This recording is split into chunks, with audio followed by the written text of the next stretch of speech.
So I haven't been terribly good at vlogging on this trip. Probably because it's just go, go, go. You know, you have breakfast and then you're out in the field and you're driving around in a Zodiac, and then you come back, have lunch, and then you're out again.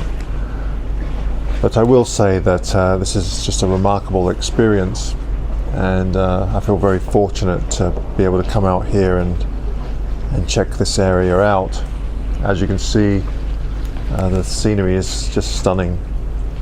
So this morning was one of those moments where everything just came together, where we had fog in the inlet, or the channel that we were in, and we had good light and lots of wildlife opportunities. There were lots of whales going by, penguins, I mean, you name it. There was just everything in this one channel, so it was really quite remarkable. And then after that, we went out in the Zodiacs for a trip out to a penguin colony and spent some time there and around the icebergs, and now we're going down another channel, and the scenery just doesn't stop. It's really hard to figure out where to point your camera.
Now then, some of you might be curious to know what focal lengths I used the most on this trip, and it was quite interesting actually.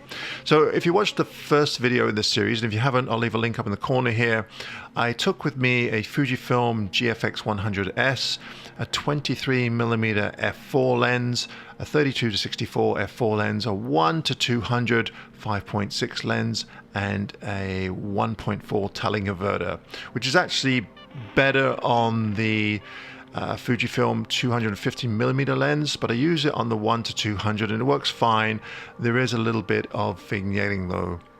Now I also took along a Fujifilm X-T4 that I use for video, but I also used it a lot for photography, especially out of the Zodiacs. And with that I took a 10-24 f4 lens, and I also took a 55-200mm 3.5-4.8 lens. And what's interesting is that out of all of those lenses, I ended up using the 1-200mm the most with the GFX, and the 55-200 on the X-T4. And the reason being is that you're shooting from boats, so if you wanted to use a wide-angle lens and try and get anything with a foreground, especially for landscapes, it was really hard to do. You'd have to virtually hang right off the edge of the boat, and even then you'd probably end up including some of the boat. So I found that you really needed the extra reach to take landscape shots far away, especially from the larger boat. And also, if you want to take abstracts from the Zodiac, then you need to zoom in a little bit, and the 55-200 and the 1-200 worked perfectly for that. I think I took maybe a handful of images with the 23mm. I probably could have just left it at home. So for those of you that are wondering, well, what does that translate to with a medium format? A 23mm is around an 18mm full frame.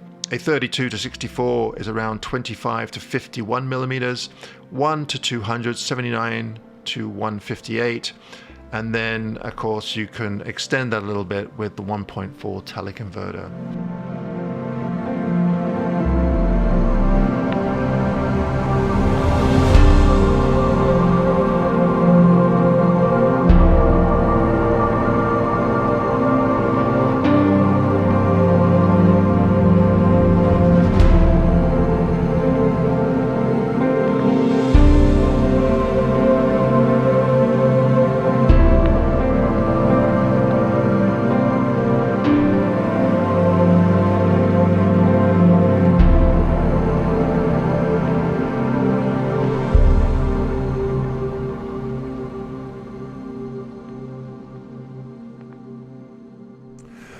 Okay, I've got a little short opportunity to do a bit of vlogging here.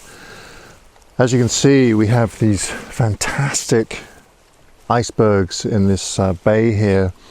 The weather has turned a little ugly. It's snowing right now, but it really does add some great atmosphere. So there's a number of things.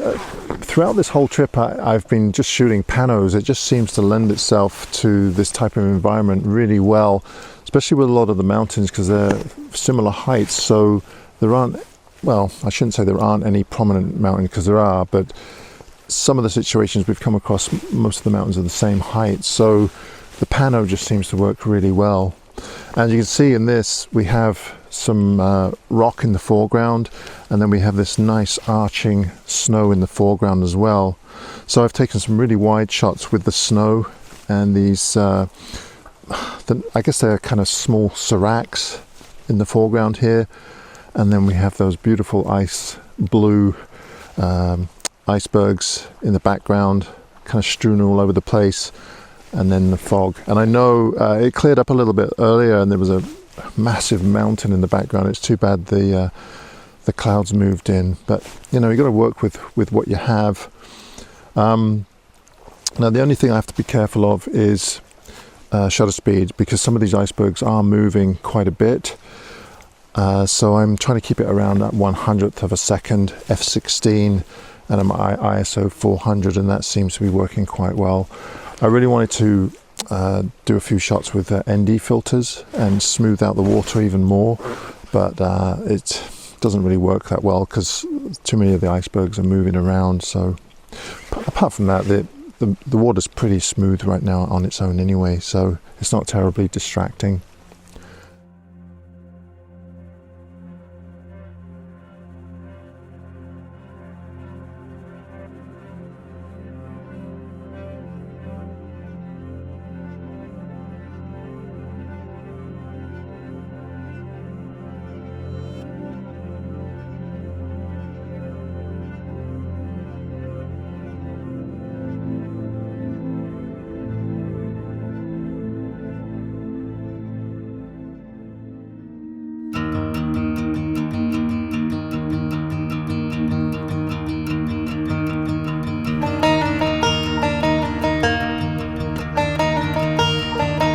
So even though I ended up using the 1 to 200 millimeter on this trip, I do recommend that if you do go on a similar trip that you take other focal lengths as well, other than just long focal lengths. The reason I say this is because I asked Alyn, Wallace, Nigel Danson and James Popsys what their most used lens was on the same trip, and each of them had a different answer. Nigel, for instance, used his 1 to 400 millimeter the most, and actually he did a video last week about it that I'll leave a link to in the corner here. But I think during that video he also mentioned that he'd wished he'd taken more images with his wide angle zoom. James used his 24 to 70 the most, and he was saying that his favorite images seem to be in the 50 millimeter range. And then of course Alyn, because he's into the night sky, he used his wide angle quite a bit, 16 to 35, and then there was a bit of a split between the 1 to 400 as well. So half wide angle, half longer focal lengths.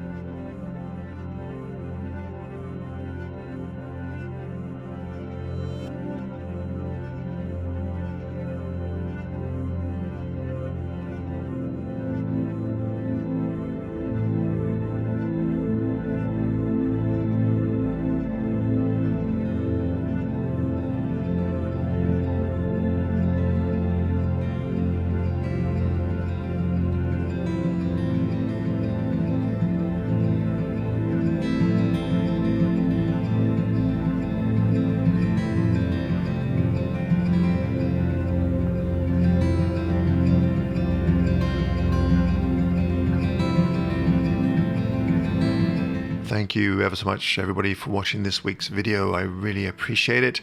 If you haven't seen the other 2 videos in this Antarctica series, be sure to head on over to my homepage on my YouTube channel, and you'll find them right there.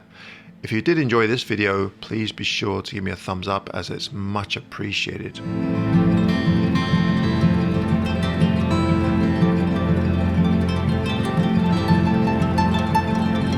Right then, while I still have your attention, I'd like to make a few announcements.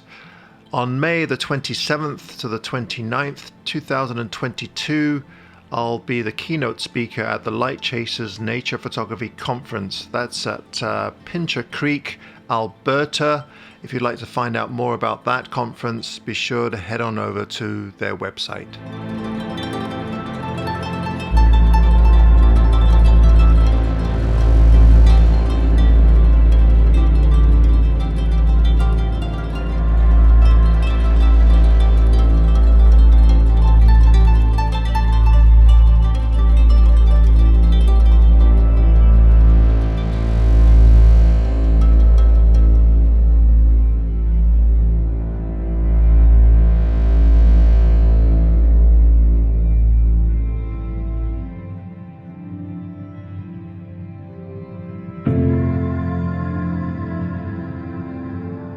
The 19th to the 26th of November 2022, I'll be teaching a workshop with Paul Thompson and Dean Alyn on the Isle of Harris and Lewis. I think we have 3 or 4 spaces left, so if you're interested in that, be sure to head on over to Dean Alyn's website.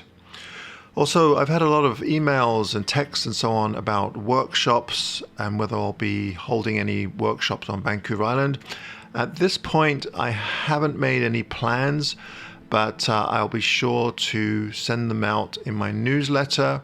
So if you want to go over to my website and sign up for my newsletter, then that's probably the best way to find out about workshops.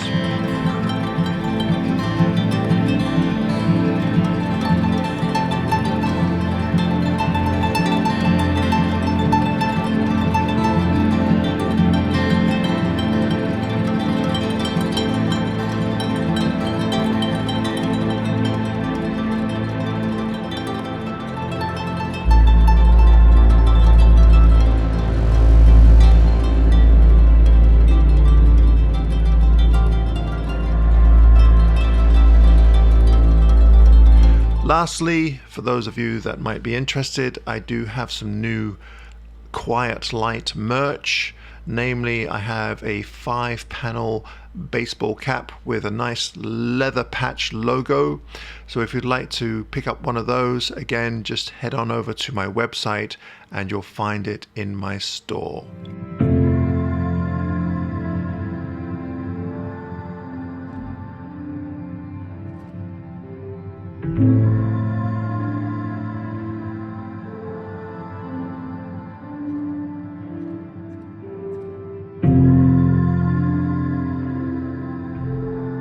If you would like to have a closer look at any of the images that I feature throughout my videos, just head on over to my website, go to the Galleries tab at the top of the page, and you'll find all of the locations listed on that page.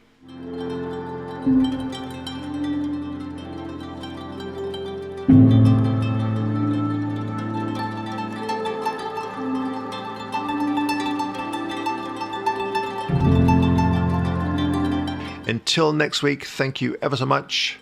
Bye-bye for now.